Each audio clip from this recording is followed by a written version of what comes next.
Assalamualaikum warahmatullahi wabarakatuh. Jadi perkenalkan, kami dari kelompok 5, kami akan mempresentasikan laporan dari proyek kami yang bernama Mi Rewheel.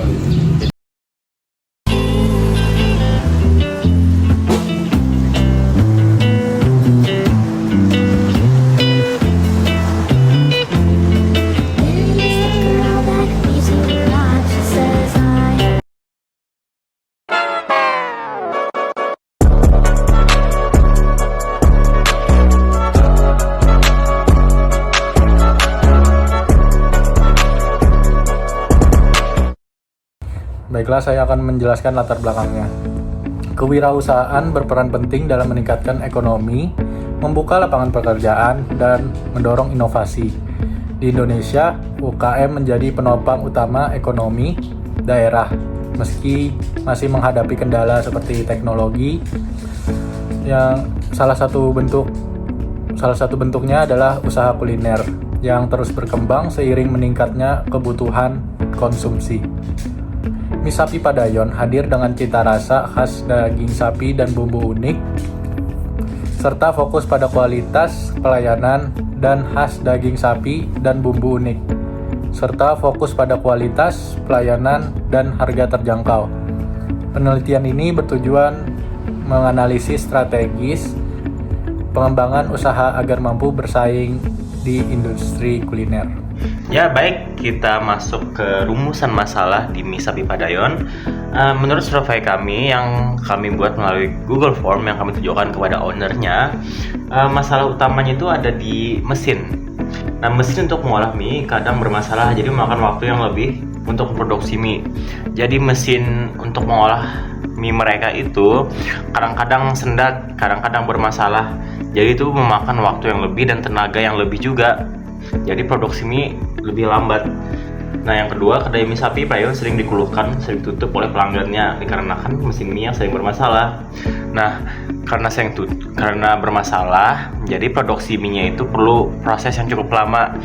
Dan proses cukup lama itu otomatis ada beberapa hari yang mereka tutup dan itu sering dikeluhkan oleh pelanggan. Nah, untuk solusinya akan dijelaskan lagi oleh teman saya.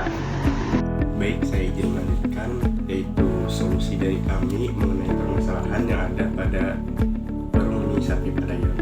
Bisa kita lihat sebelumnya, permasalahan yang dialami oleh Mie Sapi Padayon itu kan sering tutup dikarenakan ada kendala pada mesin.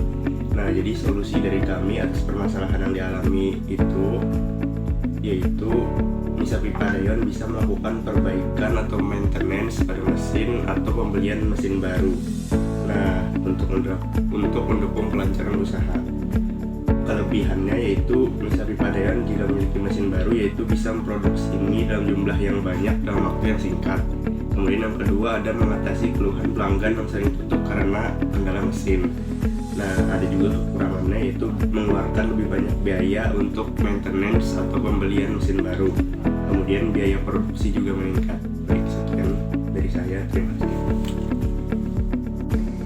Baik, saya akan melanjutkan materi kami yang selanjutnya yaitu bisnis model kanvas. Di bagian pertama ada key partners atau mitra utama. Di dalam sini ada pemasok bahan baku yang menyediakan sayur, daging, tepung, dan minyak, platform delivery seperti GoFood, GrabFood, dan ShopeeFood untuk penjual online, lembaga sertifikasi halal agar produk diakui sebagai produk yang halal. Selanjutnya yaitu influencer kuliner yang membantu promosi lewat media sosial. Selanjutnya ada key activities.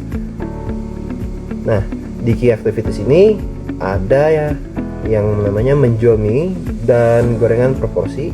Selanjutnya menjual paket hemat seperti paketan mie, gorengan, dan minuman. Yang selanjutnya ada menjual lewat aplikasi online delivery, dan yang terakhir melakukan promo bundling dan menu musiman di edisi tertentu. Selanjutnya ada value propositions.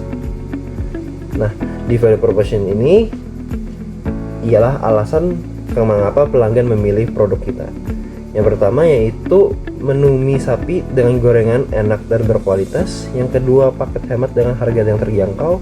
Yang ketiga, makanan halal dan bersih. Yang keempat, tempat makan yang nyaman dan kekinian. Selanjutnya ada customer relationships. Nah, di bagian sini nih bagaimana cara kita menjaga menjaga hubungan dengan pelanggan, yaitu dengan cara yang pertama layanan cepat dan ramah. Selanjutnya ada program loyalitas seperti diskon untuk pelanggan tetap. Ada juga kita yang aktif berinteraksi di media sosial seperti giveaway, polling menu baru. Selanjutnya yang terakhir ada menggunakan masukan pelanggan untuk inovasi menu. Yang kelima ada customer segments. Nah, di sini nih kita membagikan segmen pelanggan. Yang pertama seperti kita memfokuskan segmen kita kepada mahasiswa dan pekerja muda yang ada di sekitar lokasi. Yang kedua ada pecinta kuliner pedas dan mie. Yang ketiga orang yang mencari makanan cepat saji tapi murah. Dan yang terakhir pelanggan setia yang ingin mencoba menu baru. Yang keenam ialah channels atau saluran distribusi. Bagian ini ialah cara produk dijual dan dihubungkan ke pelanggan. Yang pertama melalui pelayanan langsung. Yang kedua melalui platform online seperti GoFood, GrabFood, dan ShopeeFood. Yang ketiga media sosial untuk promosi dan polling. Dan yang terakhir program loyalitas pelanggan seperti sebelumnya. Selanjutnya ada key resource, sumber daya utama. Di bagian sini ada hal-hal penting yang dibutuhkan untuk menjalankan bisnis. Yang pertama yaitu bahan baku seperti tepung, sayur, daging, minyak, dan lain-lain. Selanjutnya ada peralatan dapur dan alat masak. Yang ketiga sumber daya manusia seperti koki, kasir, dan pelayan. Yang terakhir ada brand dan media promosi digital. Yang kedelapan cost structure atau struktur biaya. Bagian ini meliputi biaya yang dikeluarkan untuk operasional.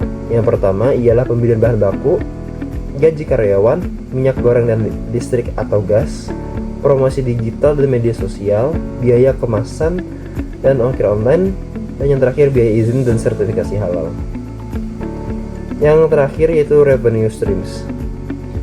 Di sini meliputi bagian di mana cara bisnis mendapatkan pendapatan. Yang pertama yaitu melalui penjualan mie dan gorengan proporsi. Yang kedua melalui penjualan paket hemat. Yang ketiga penjualan lewat aplikasi delivery. Dan yang terakhir promo musiman dan bundling menu. Oke baik, jadi kesimpulannya usaha kuliner mie sapi Padayon ini adalah bentuk usaha kecil, menengah atau yang sering kita sebut itu sebagai UMKM yang memiliki keunggulan kompetitif pada produk rumahan dan cita rasa khas yang konsisten.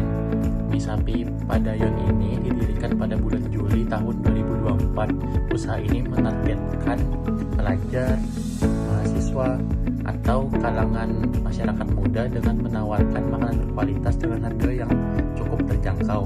Kekuatan utama yang dimiliki mencakup loyalitas pelanggan yang tinggi serta pemanfaatan media sosial untuk masuk ke pemasaran seperti GoFood, ShopeeFood ataupun GrabFood, itu pokoknya yang online gitu.